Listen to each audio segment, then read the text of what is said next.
আজকে আমি রান্না করব ছোট আলু,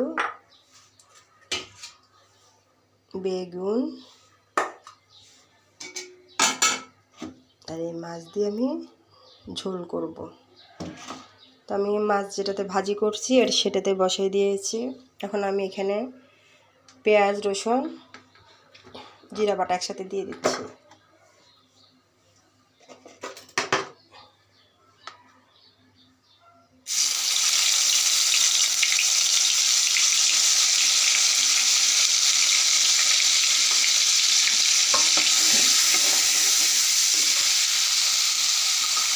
এখন আমি দিয়ে দিব মরিচ।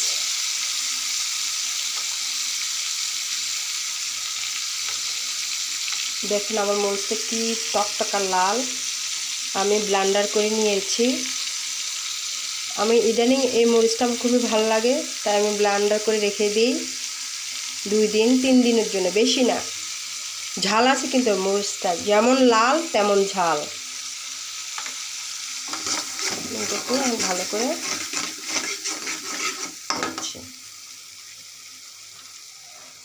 এখানে আছে ধনিয়া গুঁড়া, হলুদ, লবণ। জিরা বাটাটা আমি ওই যে পেঁয়াজ রসুনের সাথে করে ফেলছি, কারণ ব্লেন্ডারে তো আপনার জিরাটা ফিনিশিং হয় না। পেঁয়াজ রসুনের সাথে দিয়ে দিলে আপনার জিরাটা খুব সুন্দর ফিনিশিং হয়ে যায়। এখন আমি মশলাটা কষিয়ে নেব। আমার মশলাটি কষানো হয়ে গিয়েছে। এর মধ্যে আমি বেগুন কেটে রেখেছিলাম সেটা দিয়ে দিব।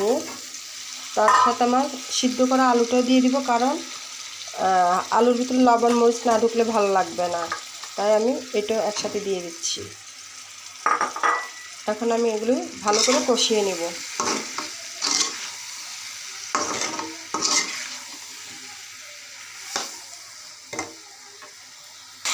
আমার মশলাটি কষানো হয়ে গিয়েছে, আমি এখন একটু পানি দিয়ে দেব। এই ছোটো আলুটা না খেতে খুবই ভালো লাগে, কার কেমন লাগে জানি না। আমি আগে খেতাম না, আমার শাশুড়ি খাওয়াইছে আমাকে ছোটো আলুটা, বলে যে খেয়ে দেখো। ওই যে ছোটো আলু সিদ্ধ করে ওটা চামড়া খোসানো ফেলাটা অনেক আমার কাছে কষ্ট লাগে, এই জন্য ভালো লাগে না আর কি, কিন্তু খেতে যে এত মজা।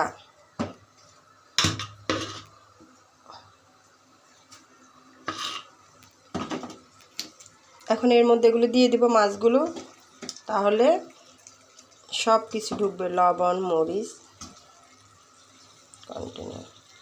তো আমার রান্নাটি হতে থাকুক, আপনারা আমার সঙ্গে থাকেন। আমার রান্নাটি হয়ে গিয়েছে।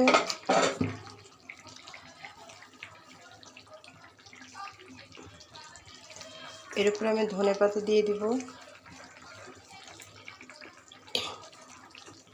জানি না রান্না করতে আসলে গলার ভয়েসটা একদম কমে যায়।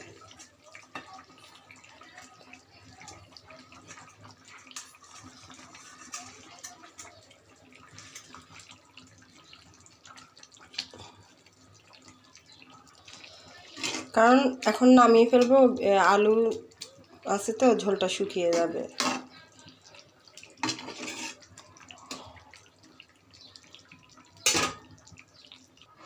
হাই আপুরা, আমার মাছ রান্নাটি কেমন হয়েছে আমাকে জানাবেন। আমার রান্নাটা যদি ভালো লেগে থাকে আপুরা আমাকে ভালোবাসা দিয়ে যাবেন, আমিও দিয়ে আসব। আমরা একে অন্যকে সাহায্য করে যাব, হিংসা হানাহানি করে লাভ নেই এখানে। আমিও ভালোবাসবো, আপনিও আমাকে ভালোবাসবেন,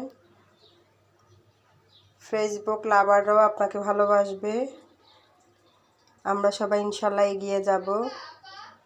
তো সবাই বাসায় সুস্থ থাকবেন, নিরাপদে থাকবেন, ভালো থাকবেন। আল্লাহ হাফেজ।